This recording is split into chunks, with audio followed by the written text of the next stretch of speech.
to say that Charles, don't forget, he promised he would never do this. Right. It was the way he could get approval or grudging approval for his marriage, right, to Camilla, that she would be the princess consort and never the queen consort. You mentioned the affairs. I didn't know about Barbara Streisand. I mean, we don't know definitively if there was an affair, but I didn't realize that they had this connection. Oh, he was obsessed with Barbara Streisand. Barbara Streisand in college, when he was in college at Trinity, Cambridge University, she was his pinup.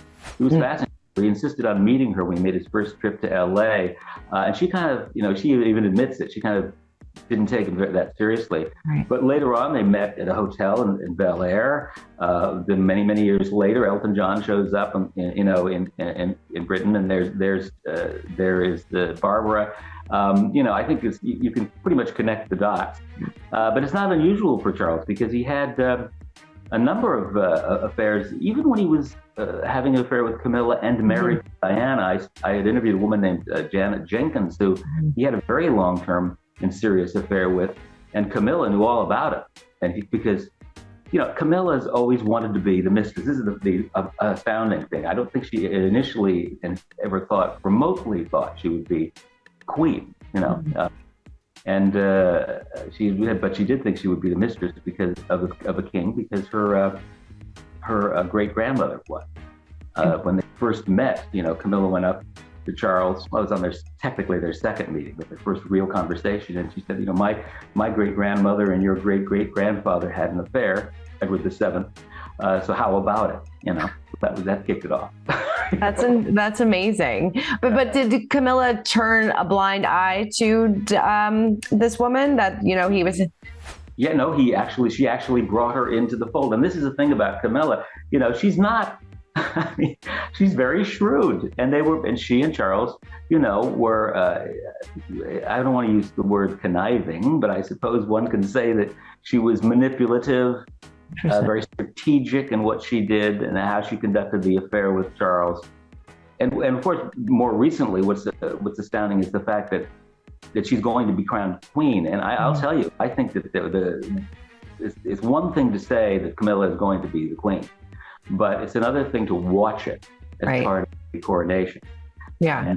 And I think it's going to upset a lot of people. She's still immensely unpopular. I mean, even after the queen sort of endorsed Camilla, 50% of the people wouldn't said they were not happy with it. Right. How did King Charles convince the Queen or change her mind about making her Queen Consort? Was there a deal that was made between the two of them? Like, how did they get to that point? Yeah, well, this is what I find fascinating. You may recall that Prince Andrew was enmeshed in the Jeffrey Epstein. Right, of course. Charles was instrumental in making sure that, with William's backing, making sure that Andrew was more or less drummed out of the family. However, Andrew was a favorite of the Queen.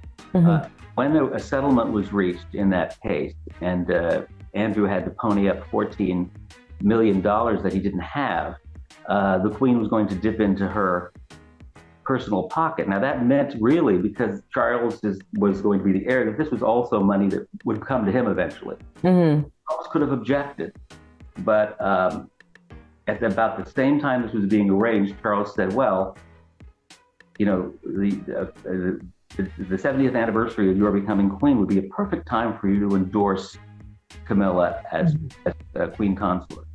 And so in a kind of an unspoken, implicit deal, this was the trade-off. I mean, she came up with the $14 million to fund the settlement, and Charles did not object.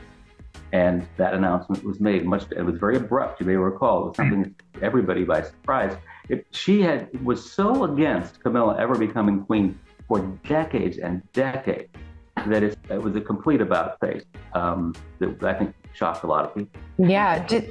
I was going to say that Charles, don't forget, he promised he would never do this. Right. It was the way he could get approval or grudging approval for his marriage, right, to Camilla. That she would be the princess consort and never the queen consort. But I've always said from the very, very beginning that he always knew time would pass, and he always intended for Camilla to be queen. For more news content and exclusive interviews, make sure to hit the sub, like, and bell button down below and visit usmagazine.com.